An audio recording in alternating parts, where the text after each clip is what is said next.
So now we're going to go into my channels up the top here, okay? And we can see here that we're in a 3P Amazon US site. We also have the ability to do 1P as well, right? For the purposes of this right now, I'm going to be in a 3P environment, okay? Mm-hmm. On the left here, you can see all the different metrics that we look at, okay?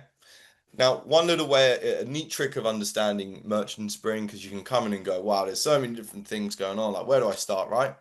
So all these different areas here, like sales by sales insights, for example, think of it like a funnel, like a pipeline, right? At the top, you have, your sales by category, and then sales by country, and sales by brand, and then it slowly thins down until you get to something around, your top sellers, worst sellers, and sales targets, where a bit more like penetrated. Mm-hmm. So on this here, again, we have a channel overview of the channel itself, right? Pretty much what it says on the tin. I don't know why I said that again, right? Mm-hmm. But as we go down, we can see stuff around traffic conversion trends, product portfolio, channel profit. Again, just kind of snapshots before going in deeper. I go up the top here Mm-hmm. and I go into traffic and conversion, right? Very popular. These few here, these three, four, very powerful within your seller community.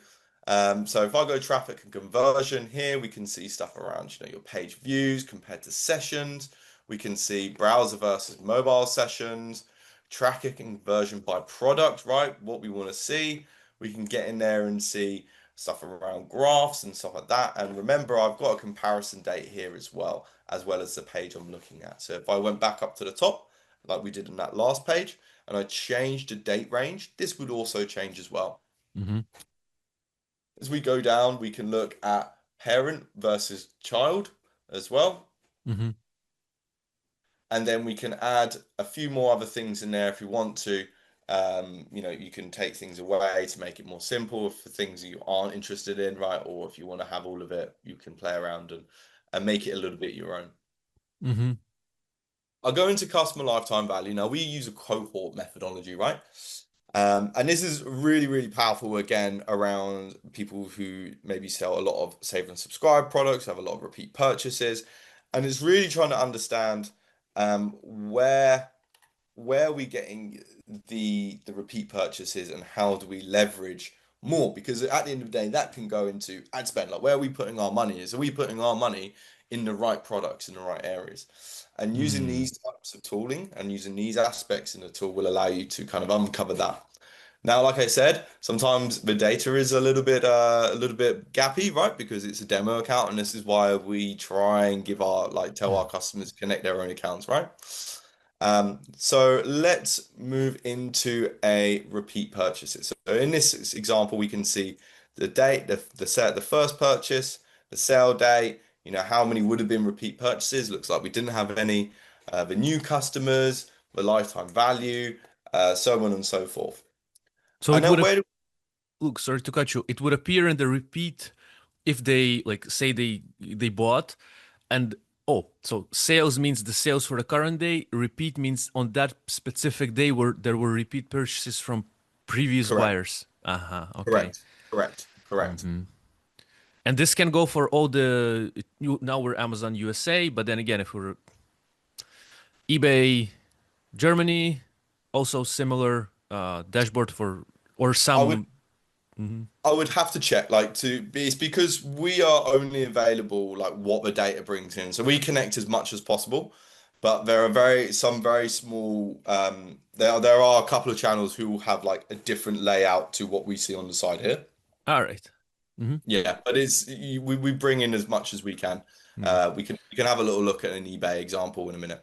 But I would say also for those who are listening, let's say, because there's so many, you said only over 160 you guys supported Merchant Spring, but then if sellers like, well, maybe mine is number 84, right? So I would say that you can just reach out to the support as well, just generally, just drop a message and, within probably a few hours or 24 hours or whatever it is, like, uh, they'll get a answer. So that's also sometimes a good idea, just in case if we didn't cover something in this video. Comments, of course, that we also appreciate. We will answer, but also the support can always give some answers. And I love messaging supports as well from different kind of tools I work with because they can help too. And look, I'll show you how to look at a tool once you get into how Hmm. to look if we service that channel and we go into this a little Nice, deeper.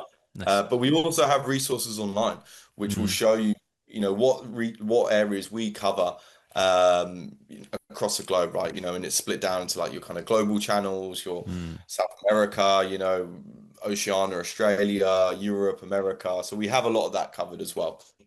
Yeah, yeah, yeah. Cool, cool, man. Okay, we can continue. Thank you. So I'll go into repeat purchases. Now, this is kind of like taking it to that next step, right? We can understand, um, you know, which of our customers are coming back, but how do we know what products are selling, right? In terms of that second purchase, right?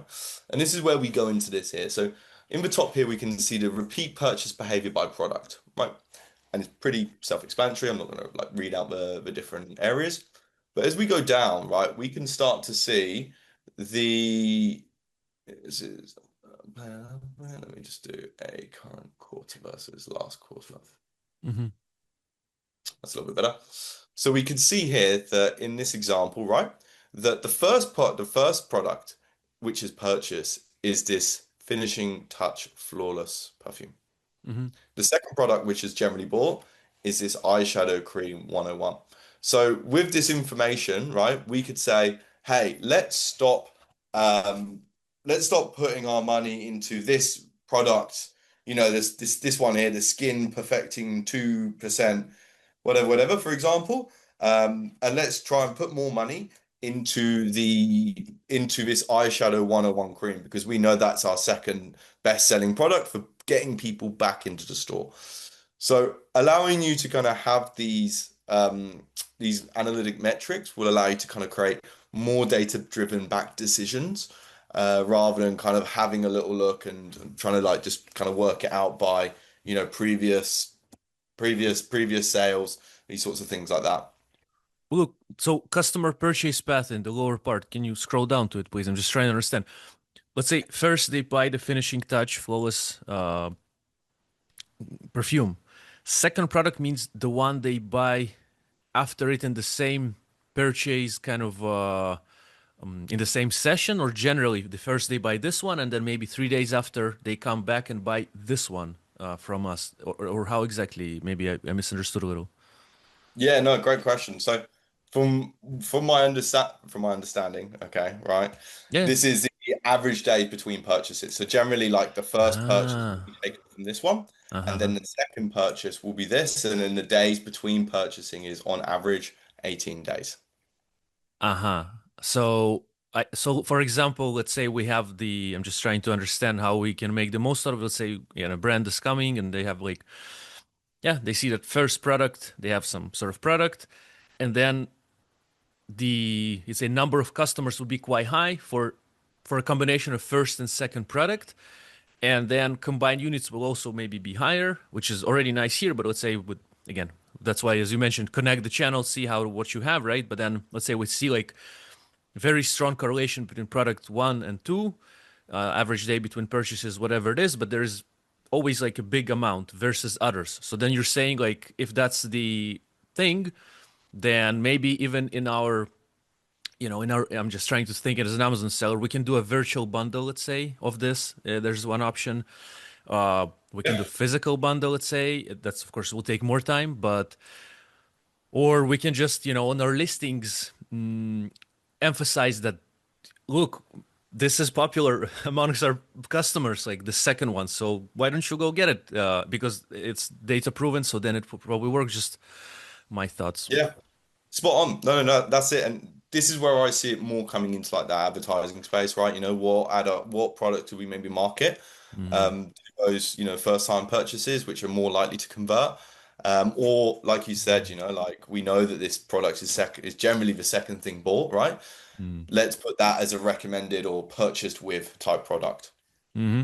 Okay, cool, man. Thank you. Interesting metric to look at. Yeah. Hmm. Yeah. In this one here, we see save and subscribe. It's pretty much what it says on a tin, right? It is a save and subscribe performance of a product. We can see it again, current period of sales on that one, as well as the comparison period when it loads. But otherwise, we can see, at a snapshot on the right over here, subscribe and subscribe summaries as well. Hmm. So it's like subscribe and save. It means like if someone purchased the product that's on Amazon, we have this option. They do subscribe and save. Let's say they get a protein kind of bag at 10% off every month versus just getting it without any discount. So it's just like a kind of marketing technique we use on Amazon, like subscribe and save. Here, subscribe once a month to get a bag, get like 10% off. And here we can track it actually across marketplaces again. Boom. Yeah. Hmm. So we can see, how many subscriptions you have on that product on your store, Uh, your your subscribership revenue, the non-delivery sort of stuff like that, and the revenue per subscription and per subscriber as well, right? So we can see that this one here, the Women's Elder Class perfume, uh, revenue per subscriber is unreal, right? But it's only because we got one subscriber. There must be a yeah. big amount of revenue that guy is paying for that one Uh-huh. that one perfume. It's expensive Nice. perfume these days. Yeah, yeah, yeah. All right. Cool, cool. Cool, we'll crack on. In this one here, we got cancellations and refunds. Again, Yeah. kind of what it says on the tin, right? Oh. I'll have a little scroll down so you can show you. There's some data points that are missing in this as well. But you can kind of see, it's just basically showing the cancellations and the refunds that you're getting by product. Yeah, this isn't the best slide to show on this one. So, as I Cool. understand, once the brand that houses, or if some products, or an aggregator that houses some brands, or someone who houses aggregators comes here and they have, again, all the kind of metrics quickly. Like they need to check the traffic, the sales, say of specific brand because the brand is asking for it, or because they're running the brand and they need to, just to grow the sales, etc. So here they have it.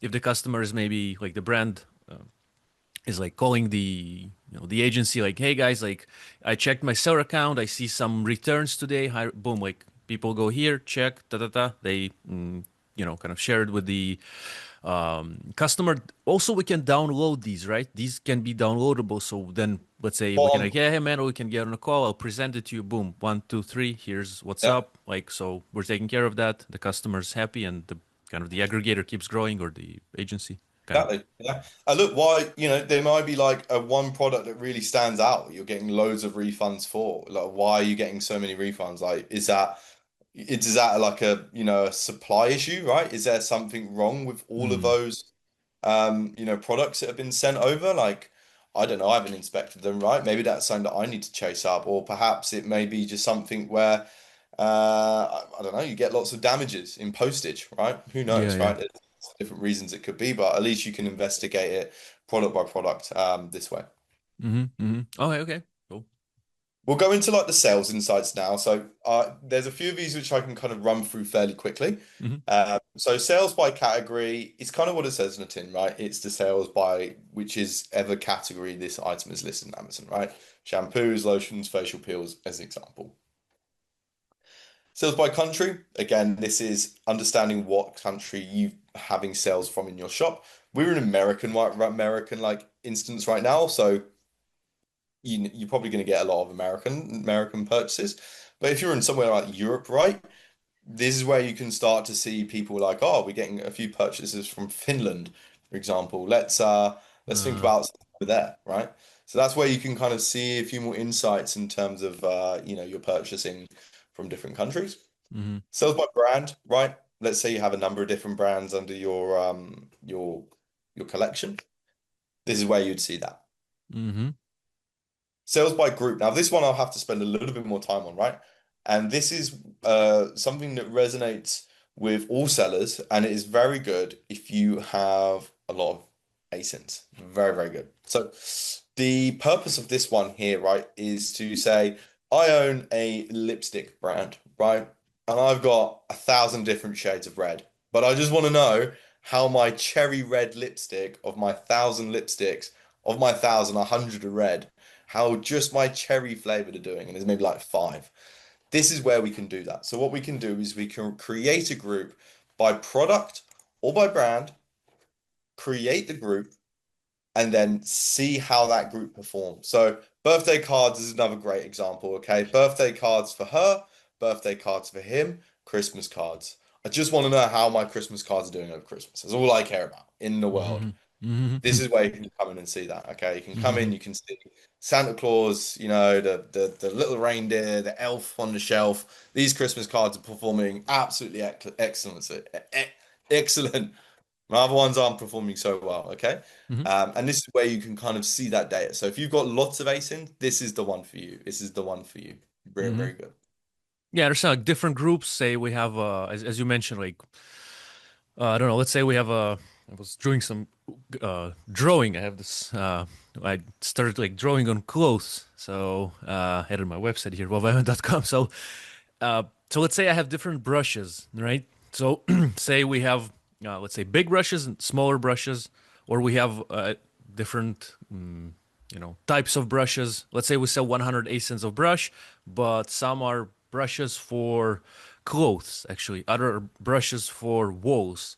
So we can group these to see only sales within these groups because we're like, okay, let's compare. If just thinking like the brushes for the wall, vs brushes for the clothes, and just see like maybe actually the clothes stuff is just more popular. But because I have so many ASINs and I have one well-performing ASIN saying the brushes for walls, I might think that they are actually overperforming. But then when I see them on bird eye view as a big category of brushes for clothes vs walls, then I might actually see that I don't know it's 70-30. Maybe the clothes stuff is better overall. So then I can make some strategic decisions based on that. I'd say so. Spot on. Yeah, spot on. And the same goes with brands, right? You might have, be Ooh, selling a number of brands, interesting. right? And you want to know how my lipsticks are doing across, the seven different brands that I own. They all sell lipsticks, right? This is where you can see Mm-hmm. it. So Mm-hmm. super powerful. Really, Mm-hmm. really big, big time save. And Mm-hmm. we can do this as like like a click and kind of thing, like I did a minute ago. Or we could do a downloaded template CSV kind of style and then do like a bulk upload as well.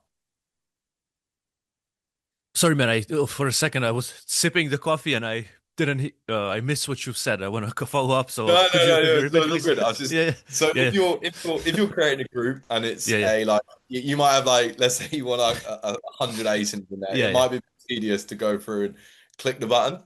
So what we can do is we can download a template on a CSV and then you can manually upload it. So it's just a little bit quicker if you're doing like a big hit of ASINs Mm-hmm. to everything. Yeah, yeah. Understood. Mm-hmm. Okay, cool. I'll keep cracking on. Please, please. So we have here sales by product, right? Pretty much what it says on the tin. Nothing totally outrageous by this. It will say by Mm-hmm. brand, by category, price, units sold. We can take things away, right? Up here, so we could, if we just want to know the kind of the tacos and the ACOS side of things, right, with nothing else, we can do that there. Make it super simplistic. Or if we want to have a really, really deep dive, then we can also do that as well. Mm-hmm. Sales of products. Mm-hmm. Now, this one is sales by parent, okay? Sales by parent product. We also have sales by period as well. And then your classic top selling products. I'll add a few more columns there just so it Yeah, makes it yeah. look more Sales and all good that. on Yeah. Mm-hmm. down. And then your Mm-hmm. worst sellers as well, which are pretty much Mm-hmm. what it says, right? Mm-hmm. I'll go into profitability over here. So profitability, everyone wants to know the bottom line, right? It's a my one of my old bosses said, we don't work for fun, right? We work for but if it's fun as well, then we don't have to we enjoy it more, right? Which I think is a good way of thinking about work at the end of the day. Yes. So in this here, right, we got two, right? So we've got our current and we've got our comparison period here. So you can see the based on latest report May. These are actually the same period. Apparent apologies. I'll do a different comparison period. Mm-hmm. So that should be good just to change it up a little bit. Cool.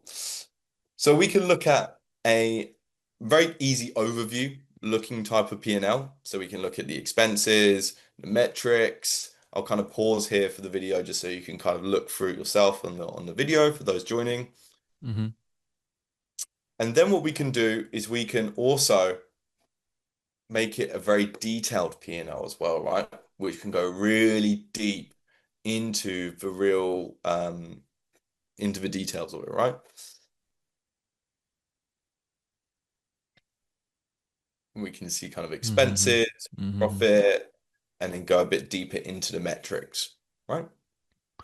Just curious, look, here on this part, like for example, with the profit, I assume that there's a place within merchant spring to add, let's say, the cost of goods, right? So then we can obviously get these numbers correct. These, of course, for like refunds and cancellations, this is coming from the platform itself, but to kind of eventually do some profit calculations, there's like place to just add the price of the goods, Spot on. Yeah. cost So of goods. that's one of the only things we don't get from Amazon, right? We don't get your cost of goods. So that's something that you as a seller or an agent or a brand or whatever, you have to upload that yourself. We can do it very Mm-hmm. easily again for a CSV file. It's a CSV upload. But yeah, you're spot on with that one. Good point. Good Mm-hmm. point. I missed that one out, my friend. As I go through, we can also download this as well, right? If you want to make a download and then I don't know, send it to someone or save it on your drive. I mean, I guess part of the idea of Merchant Spring is we're able to consolidate it there, so we can keep it there. Um, but if that's something you want to do, obviously we can do that as well. Mm-hmm. On the side here, we got monthly profit as well. It's very similar, right? Just broken down more of a monthly basis, right? So it looks very Mm-hmm. similar, but is kind of the same in a lot of ways. And then we also have product profit as well, right? Now, this is where we can really see per product the profit metrics in that product. So, ship product sales, refunds, disbursements, promotions, other income, advertisement, so on and so forth. And then here we can go. You can see this is where we'd be editing our Mm-hmm. cost of goods manually, or we can do it as a bulk upload. And then we go across and then we can see our P&L over here where we can break it down into an individual metric. Mm-hmm. You can download it again at the top, and this Mm-hmm. is everything you'd want to see in the profitability side of things. So, right, so we'll jump over out of the product profitability, and we'll move into one of our new releases, content change alerts. So this is pretty much very new. As you can see, it's still in a beta. So, if you do test it and you think there's things that we can do better, please let us know. Always happy to take on feedback and be able to apply that to our product to better the experience for all of our members. So this will effectively tell you, let's say that you're selling a lipstick, right? This is a good example. Mm-hmm. Let's say you're selling a lipstick, and all of a sudden there is another seller online who then goes and starts changing the title, the images, the bullet points, these sorts of things like that. Maybe they've got an intern, not super experienced, doesn't really know these sorts of things like that. This can spread like wildfire. Like I had a client a while ago who had this exact same issue, right? And they were selling kids' toys, okay? And their problem was they had sellers that were changing the categories and some of the this sort of stuff like that, not the images, just the categories. And unfortunately, you'd have toys that are then starting to appear in the adult toy section, Yeah, yeah. right? It's very, very different. And after that, it's obviously very hard to kind of stop the fire from spreading. Mm, So if they had have had a tool like this, we would have been able to alert them very quickly. instantly about the Yeah. content change alerts, so they can go in quickly and start being due diligent and making the right changes where necessary. But if we Powerful. click in and see the title change here, what Mm. has actually been changes, the additional sort of stuff like Mm-hmm, that. mm-hmm, If mm-hmm. we click into there, we can see it's the chart title itself, the actions of the title. Do we accept it? Do we not? Mm. And what we can do is, excuse me, Mm-hmm. is we can jump into the details itself. We can see what Oh is wow. detected. Everything is looking green. Everything is looking green. So it's the title which has changed, right? So this was the detector title. So they've removed the silica wording, which maybe on this isn't such a big deal, but I'm sure Mm-hmm. there is a lot of cases where removing one keyword could, throw things out of line. 100%, maybe the main keyword or something. So then like suddenly we're, just sales dropped or something or problems with, conversion, whatnot. So yeah, it's powerful to see it on one place. And because there's so many things that might change, like either by someone else messing up with it, like some weird competition doing weird things, or just sometimes it just somehow within I've experienced that as a seller, like, or maybe it was competition, I don't know, but just things like just change within the listing, like the weird stuff, like how come maybe, and no one from the team did it, nothing. So then yeah, so in one place we can see those changes and then quickly react because then it's suddenly like some images disappeared. I had that, like just images like just for some reason disappear. I don't know why. So then, but I cannot check all my listings every day. Well, I can do my best to do it, but then again, going back to the time Oh, parameter, then we have it. Boom. Here's a change of a picture. I see what picture changed. Uh-huh. Okay. Strange. Who changed it? Like maybe talk to the guys that, run the listings or something. Fine. Okay. We've switched it back. Not big loss or no loss at all. So yeah, nice, nice. yeah. I mean, if you've got like, 1,000 ASINs, you'd never know. Like Yeah, that yeah, would go so far under the radar. yeah, yeah, You would yeah. never, you'd never pick that up. 100%. So, Mm. so that we also send a notification here. I'll quickly cover suppress listing and buy box, Mm-hmm. and then I'll go into this sort of stuff like that. But Mm-hmm. this is the page you want to look like this. I remember when I first started Merchant Spring, I'd come to this page and I'd be demoing, and I'd be like, I'm sure there's supposed to be data here, but the fact there is no data is actually a good thing, right? Because we're Mm-hmm. trying to suppress products, and obviously we don't want to have suppressed product. That's not what we want. So No. if it looks like this, you're gravy, you're all good. Obviously, if you've got something coming up, then that's, where you'd want to have a little look. And so we actually send alerts to you, which we'll touch on in a second after I've gone over the buy box. And we can send alerts for content changes, suppressed products, buy box performance, these sorts of things like that. So you're in the loop like immediately. Mm-hmm. I'll jump into buy box again. This is a real big one that people use us for. It's like something that people go, "You guys do buy box? Wow, I need to show. I need to know." Mm-hmm. So at the top here, we can see a snapshot of, this overall summary, right? So we can see the ones that we're winning, the ones we're losing, the ones we're losing to Mm-hmm. other sellers, the ones we're losing to Amazon, so on and so forth. And this is where we can filter through the different buy box performances.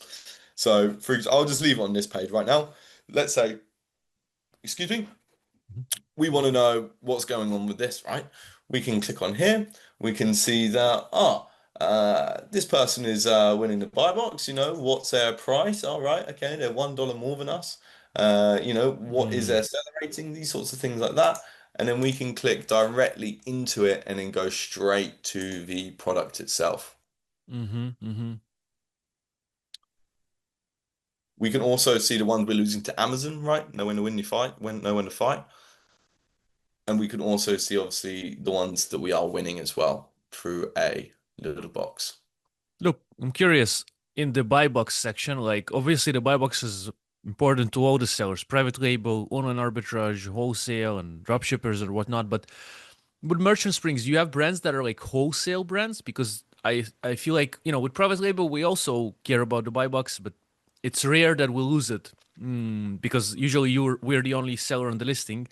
With wholesale sellers, they might have more competition on each listing they're selling on. So I'm just curious, do you have like mostly private labels that are under management or brands that are okay, private label brands, or also there's like sellers that have wholesale model that they're using to sell on Amazon or other marketplaces, and then they can track their buy box here, or even on an arbitrage sellers. I'm just curious, maybe Yeah, no, you're spot on. You're spot on. Like we have very, very big clients, like very, very big clients, and we have, smaller sales as well. There's a piece for everyone, right? Mm. Um, So, and look, there's obviously a lot of people in the world, right, who do resell, who do go Yeah, through continuous buy box to yeah, buy yeah. box, and maybe brands as well, right? Brands who are reselling to another brand, Mm. maybe they want to resell it, but they want to keep the buy box as their own brand, right? Maybe that's something Interesting. they want to do. So Mm. a lot of the time, if you're yeah, if you're like a seller and you're selling your own goods, this is probably not, something that's going to be really needed for you. But there is a big community of people out there who do, sell, your Samsung phones or your Yeah, yeah. other brand, resell it, and this for them is like gold dust. Mm-hmm. I've Mm-hmm. met people who have like four people just doing this, right? So This you mean like the buy box monitoring thing, right? yeah, just looking Yeah, at like yeah, monitoring yeah. bubbles, just Uh-huh. monitoring bubbles, like just that. Not even with merchants on the Yeah, line, yeah, yeah, yeah, yeah, yeah.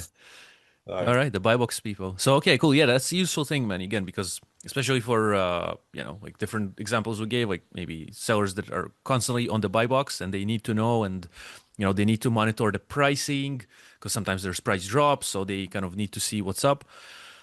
Nice, yeah. We can see it here if we're losing to Amazon, to other sellers, if we're winning it, etc. Mm-hmm. so as we go into operations, right, this is kind of like your account health area, right?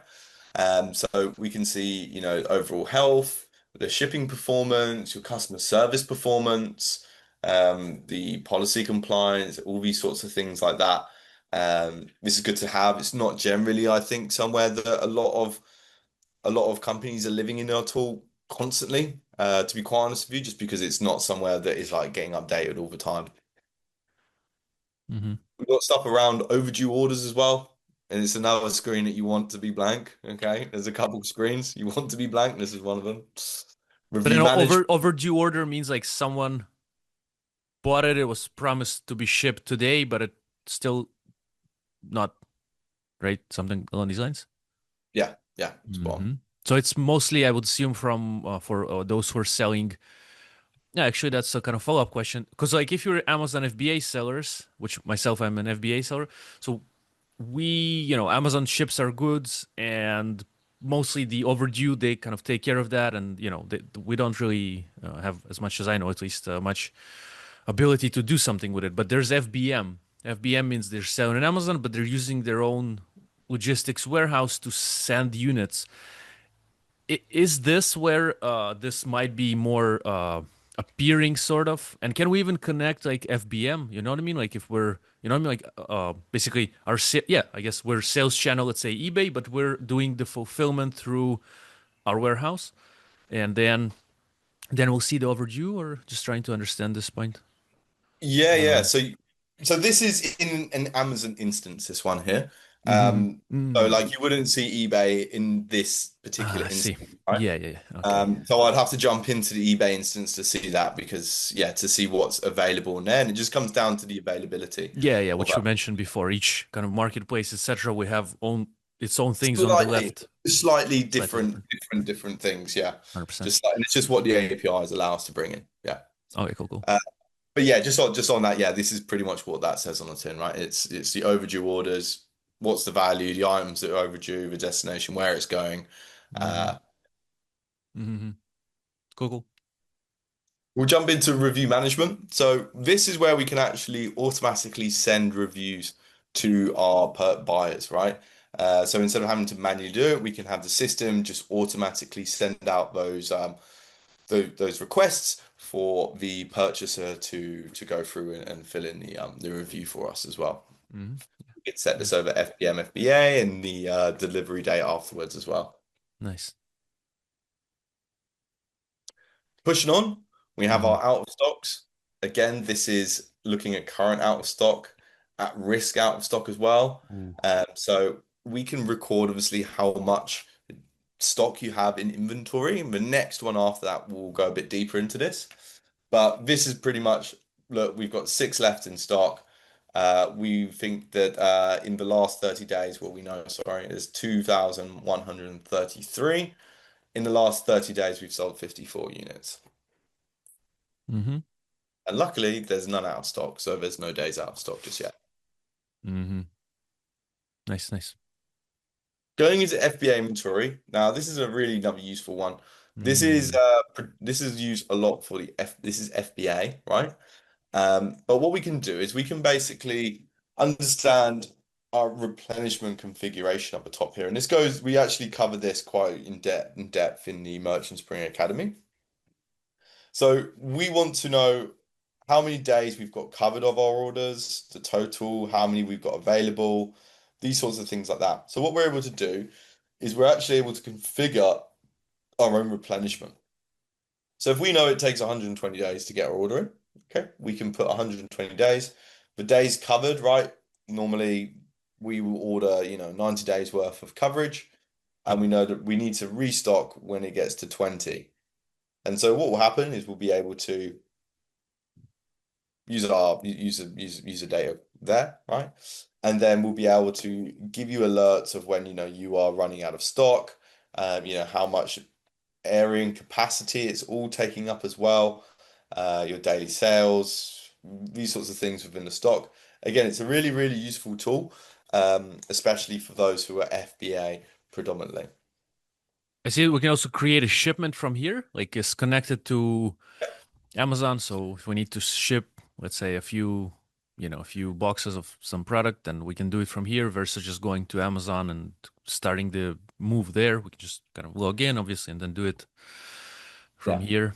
And also on So the what? upper part, look, I wanted to mention that if you could just scroll a little bit up on the right side, the replenishment configuration. So, like how long it takes to produce the goods there, etc., and how many days this covers, etc. Basically, this helps then the system to tell us when to kind of or kind of Yeah. when we're going out of stock, etc. So we don't get out of stock based on the times that it takes us to, and say, to produce and to deliver, etc. Yeah, spot on. Yeah, exactly. Exactly. It just helps you to manage, your own stock levels, right? Yeah. Um, yeah. And of course, on the left, do not go into because Amazon fees rise quite high when we are now these days. I think it's over. Well, it's kind of on a ladder. So first you pay, let's say, first 90 days you pay X for the amount of stock you're keeping. Then afterwards it's more and more, and then it's like severely more after a year. And I think they have kind of added other steps to the ladder between the 180 to 70, so it's now more expensive there too. So they're like pushing us to be very efficient with our inventory, which is not so easy sometimes as sellers, gotta say, as a seller. But this kind of tool can help us to not get into the days that are expensive for the inventory. And moreover, we can even try to sell our stock. Let's say we're having like we have some units that are getting close to that 1 year, and then it's going to be really expensive. So we might like run some sale or drop the price just not to get there. If we don't see that in front of our eyes, well, we can check partially in the Seller Central as well, but then we can just miss it, and then boom, suddenly we see like a way lower salary from Amazon. Like, what happened? Like, seems like we did decent sales, but because you know the margins were eaten by the long-term storage fees. Yeah, spot on. And just like you said here, right? Just being able to understand, your storage Mm, volume, hmm. like how much is Yeah, that costing you monthly, right? yeah, yeah, Uh, so yeah, that just helps you really just manage that piece, like you're saying about just getting stuff in time in the right time frame, right? Not overloading or not underdoing it. Um, so yeah. yeah, yeah. Cool, cool. All right, now we're going into marketing. Marketing.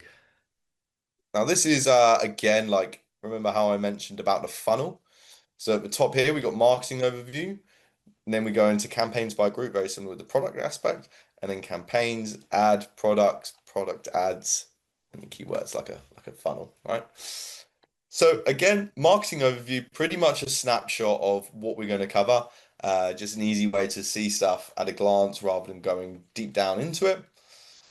And then we'll go into campaigns by group. This is very similar and it works exactly the same way as our sales by product. If you remember earlier in this conversation where we created a group based on lipsticks or cards, same way. So if we will have a number of campaigns around oral care, right? And we want to see how our campaigns of our oral cares are doing, we can jump into here and have the selected campaigns, see that they're enabled, the ad status, the spend, the ACOS, the impressions, how many clicks we're getting, the click-through rate, conversions, orders, when it started, and all the information that you'd really need to be able to see how these adverts are performing. Mm-hmm. Nice, nice. We go down, sorry, because I was yeah, so we've gone into campaigns, which is again like what we were just in a minute ago, because I was in Mm-hmm. campaigns by it's taking me Mm-hmm. into campaign. We can go into ad groups as well, where we can see the campaign on yeah, stuff like the grouping that we want to do, right? So we've got scalpel care here. We can see the impressions and clicks. We can also go down into products as well, where we can see the ad spend and how things are doing from an advertising metric per product as well, Mm-hmm. right? So we can see which are better performing products, which are less good performing products, right? And then finally, we can go into product ads. Not finally, there's one more after this, when we can see the status of the product ad, the click-through rate, clicks, all this sort of stuff like that. And then going into keywords where we can see, how our keywords are performing. We're paying a lot of money for them, right? We want to know how they're doing. Mm-hmm. It's where you can come Mm-hmm. and see So the marketing is like basically our PPC kind of or pay per click uh, kind of report. And again, we're going from bird eye view on generally how our marketing is doing to in even a keyword level, right? So then again, we can just optimize and yeah, and again, if we're managing different brands, we come and see how they're doing with their products, their keywords. And of course, we're trying to optimize for results for them. So again, if some keyword is overspending or we find that or it's very lucrative, then we try to give more budget there or cut the budget or play with the bids, etc. As what the PPC people are doing. And yeah, this just gives us again a bird eye view on each level on product, keyword, and all everything together. And again, by channel and by date. And yeah,